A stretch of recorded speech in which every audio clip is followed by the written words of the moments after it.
On a clear September morning in 2011,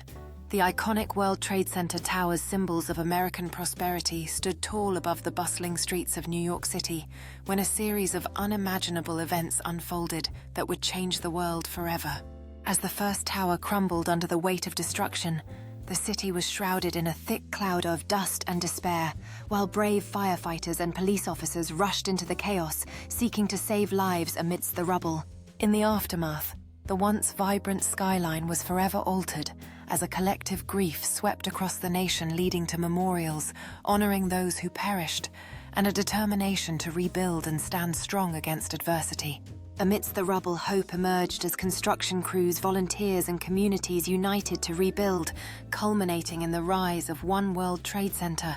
a powerful symbol of resilience and determination. Years later, as the nation gathered to unveil the 9/11 memorial, emotions ran high, with families remembering loved ones lost, while children embraced the spirit of unity, signifying a promise to never forget.